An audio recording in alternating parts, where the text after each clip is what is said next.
बिहार में सत्ता पक्ष और विपक्ष के बीच बयानबाजी जारी है। एक तरफ जदयू के मंत्री कह रहे हैं कि नीतीश कुमार को प्रधानमंत्री पद का उम्मीदवार होना चाहिए, जनता चाहती है कि वह प्रधानमंत्री बने, लेकिन वहीं दूसरी तरफ भाजपा कह रही है कि इनको एक टोला का संयोजक भी बना दे तो बहुत होगा। इसी को लेकर राजद प्रवक्ता एजाज अहमद ने कहा कि इंडिया गठबंधन की नींव बिहार से रखी गई है, जिसको देश ने स्वीकार किया है, और सबसे बड़ी बात यह है कि कौन क्या बनेगा यह आगामी बैठक में फैसला हो जाएगा। देखिए, सबसे बड़ी बात यह है कि बिहार से जो संदेश निकला उसको देश ने स्वीकार किया है, और देश स्तर पर जो इंडिया गठबंधन बना है ये मजबूती के साथ लोगों के बीच पूरे विश्वसनीयता के साथ आगे बढ़ रहा है। और आप देख रहे हैं कि जो परिवर्तन की बयार देश स्तर पर बह रही है उसमें बिहार से निकले हुए जो संदेश है उसको स्वीकारता के कारण आज पूरे राष्ट्र स्तर पर इंडिया गठबंधन मजबूती के साथ उभर करके लोगों के बीच सामने आया है। और सबसे बड़ी बात यह है कि भारतीय जनता पार्टी जो कल तक कहा करती थी एक अकेला सब पर भारी, उसको आ गई 39 की पारी। तो इसी समझ में आता है कि वो कहाँ पहुँच गए हैं, और आने वाले समय में भारतीय जनता पार्टी या एनडीए कहाँ पर पहुँच जाएगा ये स्थिति और परिस्थिति आप देखेंगे। जिस तरह से कर्नाटक में चुनाव से पहले वहाँ पर भारतीय जनता पार्टी का सिराजा बिखर गया, भारतीय जनता पार्टी भरभरा करके समाप्त हो गई, उसी तरह की स्थिति देश स्तर पर भी होने जा रही है। और देश स्तर पर कहीं ना कहीं जो एनडीए और भारतीय जनता पार्टी का नेतृत्व है ये इस बात के प्रति सशंकित है कि मुद्दों के आधार पर जो इंडिया गठबंधन ने मोदी को घेरने का काम किया उसमें इंडिया गठबंधन सफल होता हुआ दिख रहा है, इसीलिए बेचैन।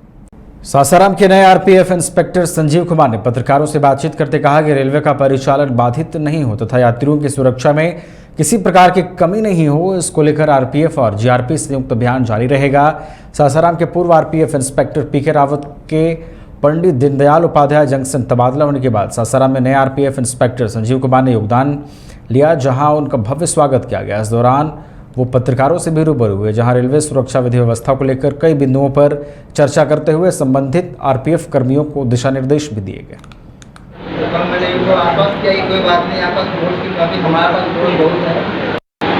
जो सबसे प्रथम जो हम लोग का ड्यूटी रहेगा वो रेलवे के जो परिचालन होते हैं जो बाधित होते हैं, चाहे वो ट्रैक पार करते हुए जो व्यक्ति कट जाते हैं उसको हम लोग रोकने का भरपूर प्रयास करेंगे। और जो भी ऐसे व्यक्ति ट्रैक क्रॉस करते हुए पाए जाएंगे उनके विरुद्ध हम लोग कानूनी कार्रवाई करेंगे और ट्रेसपास में हम लोग चालान करेंगे।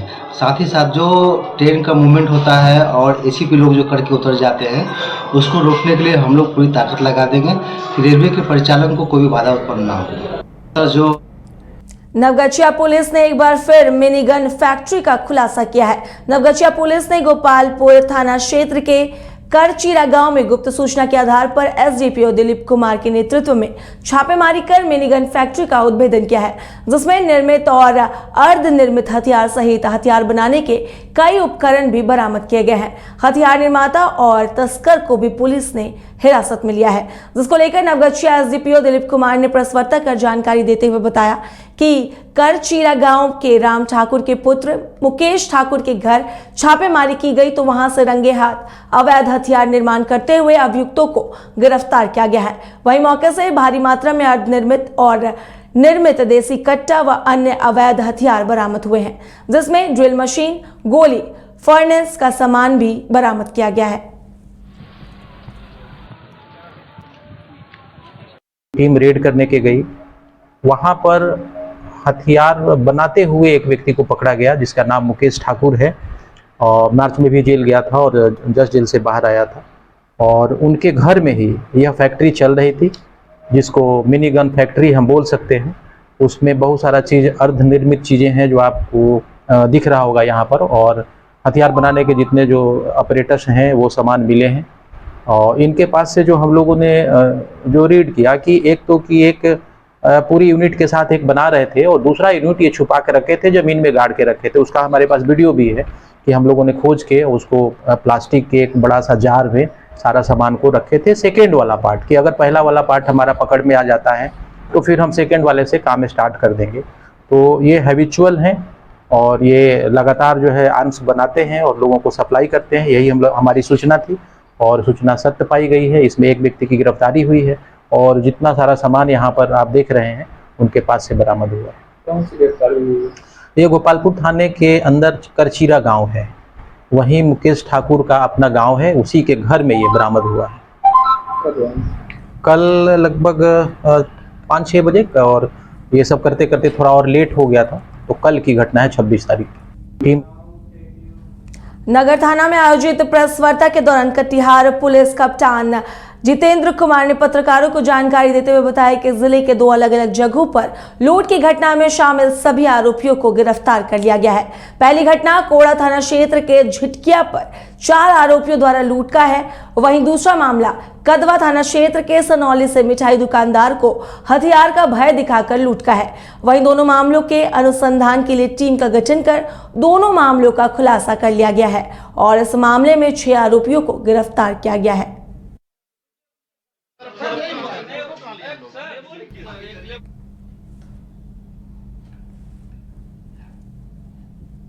नालंदा के दीपनगर थाना क्षेत्र में हुए हत्याकांड में अब तक अपराधी की गिरफ्तारी नहीं हो पाई है। आपको बता दें कि जिले के दीपनगर थाना क्षेत्र स्थित मगरा काकू बीघा गांव में विगत 13 जुलाई 2023 को मुर्गी फार्म में दुलारचंद गोप के 18 वर्षीय पुत्र नीतीश कुमार की हत्या कर दी गई थी।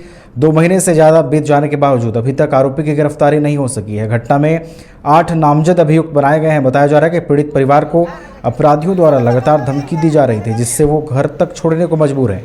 इस मामले को लेकर डीएम और एसपी से समाहरणालय में जाकर आवेदन दिया गया है।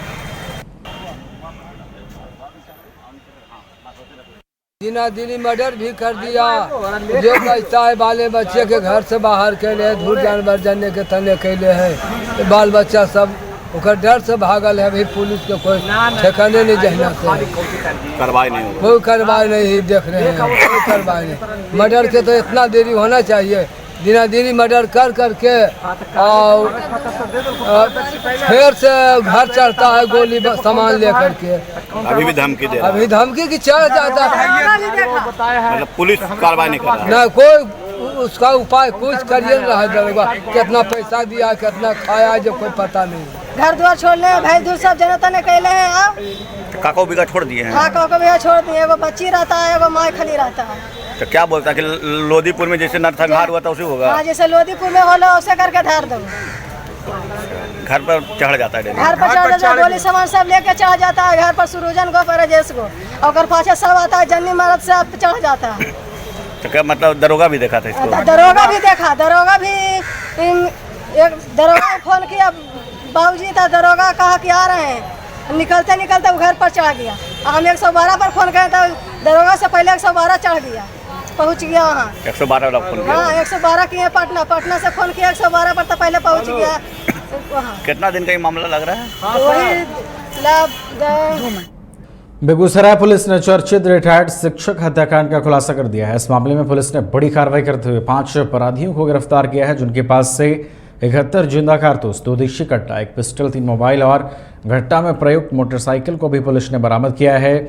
एसपी योगेंद्र कुमार ने बताया कि हत्या के तुरंत बाद तेघरा डीएसपी रविंद्र मोहन प्रसाद के नेतृत्व में एक टीम गठित की गई। टेक्निकल अनुसंधान के बाद लगातार पुलिस ने छापेमारी की, जिसके बाद अपराधियों की गिरफ्तारी हुई है। एसपी योगेंद्र कुमार ने बताया कि इस मामले में 5 अपराधी शामिल थे, जिन्होंने अपना अपराध स्वीकार कर लिया है। एसपी ने बताया कि जेल में बंद अपराधी गोपाल चौधरी द्वारा ही हत्या की साजिश रची गई थी।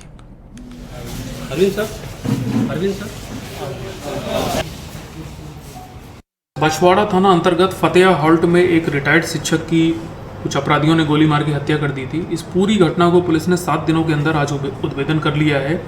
इस घटना में जो 5 अपराधी शामिल थे, सभी की गिरफ्तारी कर ली है। घटना में इस्तेमाल किया गया हेलमेट, मोटरसाइकिल पुलिस ने बरामद कर लिया है और इस घटना में शामिल जो 3 हथियार हैं और करीब 65 राउंड गोलियां भी पुलिस ने जब्त कर ली हैं। देखिए, मैं आपको इसमें बता दूं कि इसमें फतेहा हॉल्ट के पास एक रिटायर्ड शिक्षक हैं, उनकी हत्या हुई थी और जब हम लोग ने इसकी जांच पड़ताल करी थी तो उसमें जो बात पता चली थी कि इसमें कुछ वर्ष पूर्व इनके एक छोटे बेटे की हत्या हुई थी, जिसमें कि इनके मझले बेटे ही जेल गए थे। घर के अंदर पारिवारिक विवाद था, तो उसमें वो बहुत ही इंपॉर्टेंट एविडेंस था। उसको लेकर के हम लोगों ने एसडीपीओ टेंगड़ा के नेतृत्व में एक विशेष टीम का गठन किया था और टीम लगातार अपना काम कर रही थी।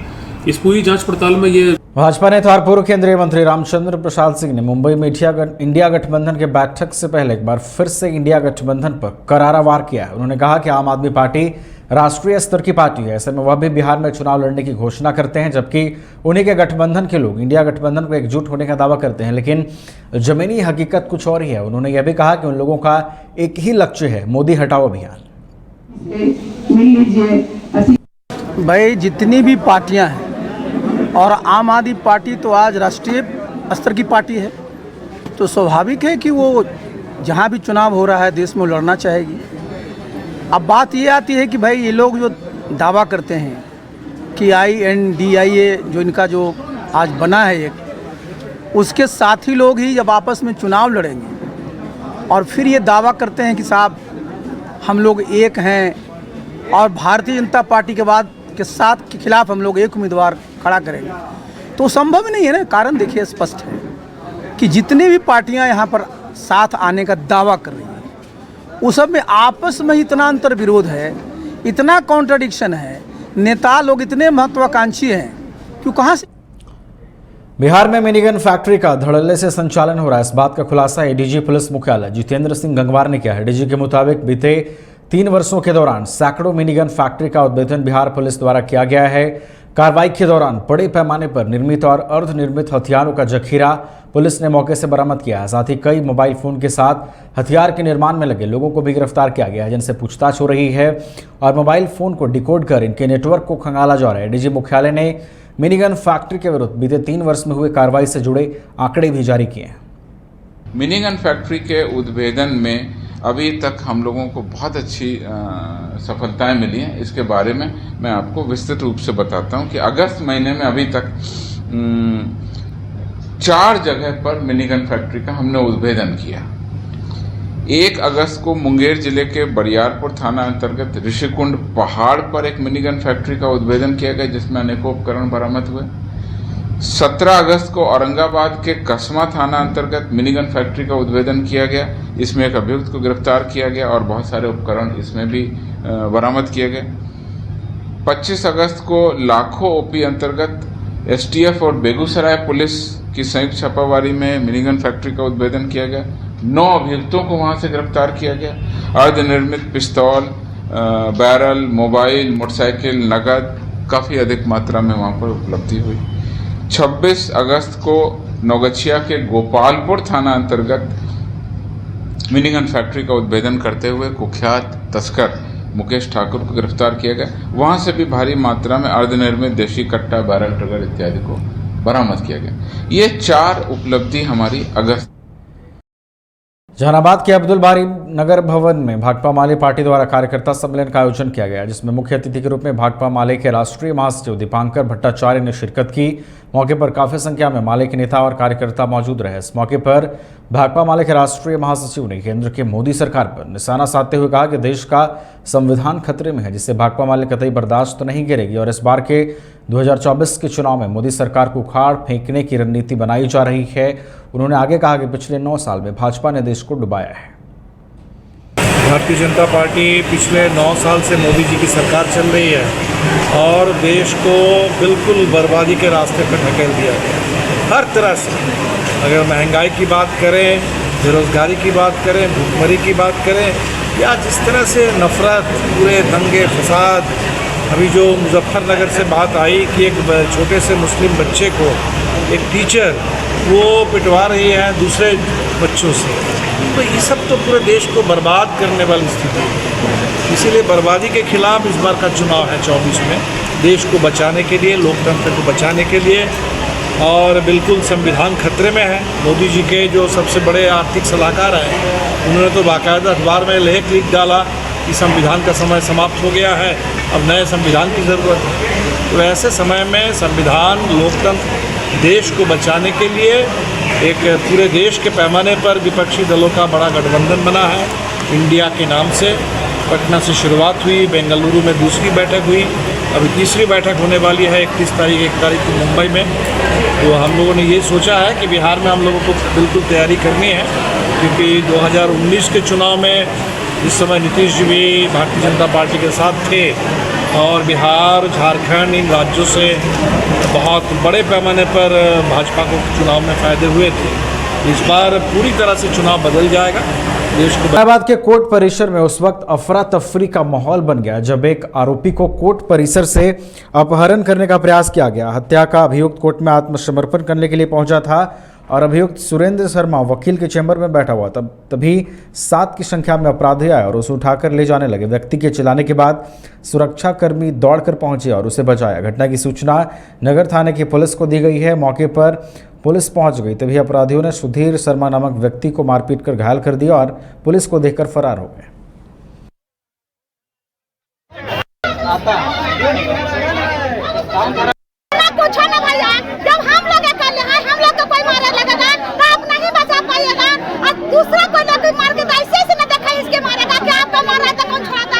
क्या हुआ यहाँ पर? यहाँ पर एक आदमी था, उसको पकड़ के 4 आदमी पकड़ के ले गया, उसको कोई खाने वाला नहीं था। बहुत बार चिल्लाया, बहुत चिल्लाया। क्या मामला, क्या हुआ था?